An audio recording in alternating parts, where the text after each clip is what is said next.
And I believe that, as I told the victims, by mid of this year, the court would have rendered a decision on whether or not Thomas Kwoyelo is guilty of all or any of the charges that he is charged with.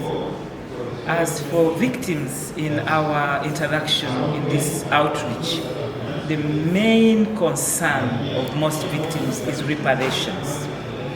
Some of them are not even involved in the Thomas Kwoyelo trial, but they are the victims of that war, the Northern Uganda war, and they want some form of reparations from government.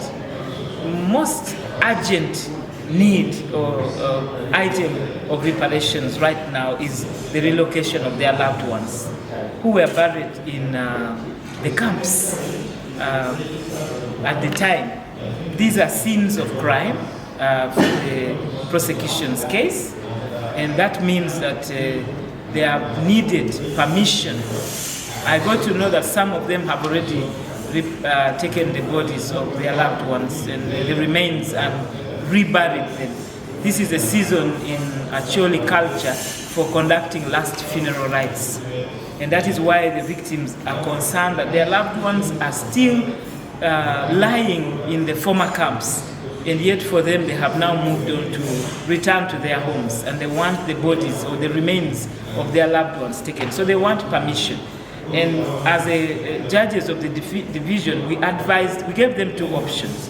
One, through the Victims' Council or the Prosecution Council, to apply for an order or orders for them to transfer the remains of their loved ones. But the most conclusive kind of opinion that we had as judges of the division is for them to wait for the trial to be concluded in 6 months. In any case, they have already waited for years for this matter to be concluded. And we believe that after or within these next 5 months, the court would have rendered a decision and can make orders for exhumation of the remains of their loved ones, whom they can now take for reburial and the last funeral rites. And this, the victims hope, will bring closure in a big way to the issues that affected them in the LRA government of Uganda conflict. So that was the major issue. But of course, the victims are concerned about a number of things. Some of them suffered physical injury, and they have not been treated today. They lost limbs. They have bullets lodged in their bodies that have not been removed, and they have not received any treatment. And of course, psychosocial treatment.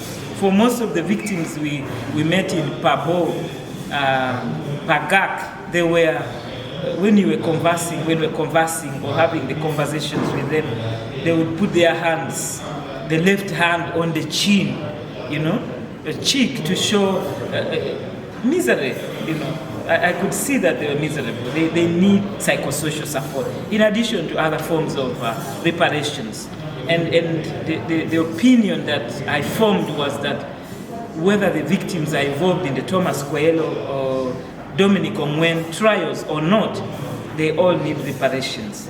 And that now means that the government of Uganda has to move forward the transitional justice policy that was sanctioned by the President of Uganda into a law, an act of parliament, to see how the total closure of the LRA government of Uganda war can be achieved.